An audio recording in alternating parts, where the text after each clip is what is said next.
Hi everyone, आज ये video बना रहा हूँ ट्रिगो की रेशोज के लिए। ठीक है, तो रेशोज से पहले एक सिंपल सा कंसेप्ट समझ लेते हैं कि ये एक राइट एंगल ट्रायंगल है। हम जो एंगल होता है एंगल को डिनोट करते हैं थीटा से। हो सकता है वो किसी ए के कंटेक्स्ट में भी रेशो मान ले।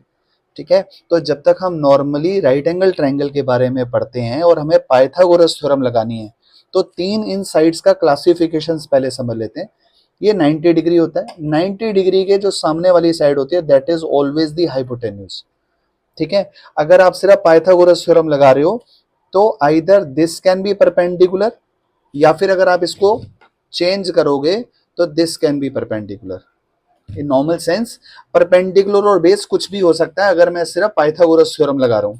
लेकिन जब हम क्लास 10th में ट्रिगो की रेशोज के बारे में पढ़ते हैं तो एक चीज ध्यान रखना कि जो थीटा जिस भी एंगल के कंटेक्स्ट में रिलेशन में रेशोज निकाली जा रही है, इस थीटा के सामने वाली जो साइड होती है दैट इज द परपेंडिकुलर। ठीक है, इसका मतलब है एक सिंपल वर्ड्स में एक चीज देखो, अगर मैं थीटा इस एंगल के कंटेक्स्ट में रेशो निकाल रहा होता, इस थीटा की बात करता, तो थीटा के सामने वाली साइड परपेंडिकुलर हो जाती, ये बेस हो जाती। हाइपोटेन्यूज हमेशा सेम रहती है, हाइपोटेन्यूज कभी भी चेंज नहीं होती है। ठीक है, अब फटाफट से समझ लेते हैं। 6 रेशोज होती हैं total. First ratio is sine theta.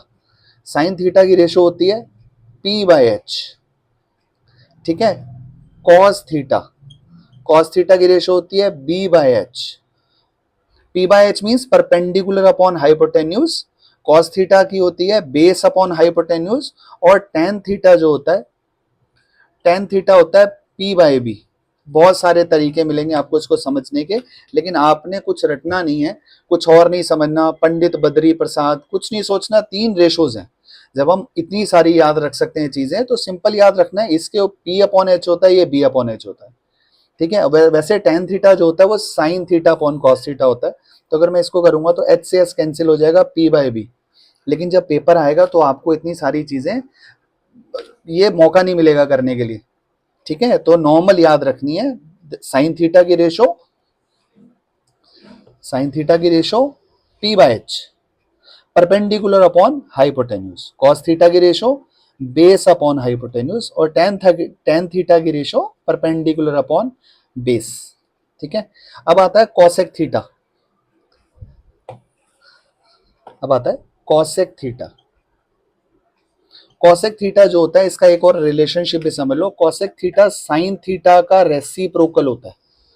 तो साइन थीटा की रेशो भी हमने क्या पढ़ी थी, साइन थीटा की रेशो पढ़ी थी p/h। तो इससे कॉस थीटा, कॉसेक थीटा की, सॉरी कॉसेक थीटा की वो हो जाएगी, रेशो हो जाएगी h/p। ठीक है, next is secant theta, sec theta. Sec theta जो होता है वो कॉस थीटा का रेसिप्रोकल होता है। कॉस थीटा की रेशो सिर्फ 3 ही रेशोज याद करनी है। कॉस थीटा की रेशो होती है b/h। अगर मैं इसका रेसिप्रोकल करूंगा तो इसकी रेशो हो जाएगी h/b, यानी hypotenuse upon base.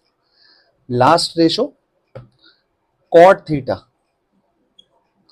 Cot theta होता है टेन थीटा का रेसिप्रोकल, और टेन थीटा की अभी हमने रेशो पढ़ी थी परपेंडिकुलर अपॉन बेस। जब उसका रेसिप्रोकल करेंगे तो रेशो आएगी बेस अपॉन परपेंडिकुलर।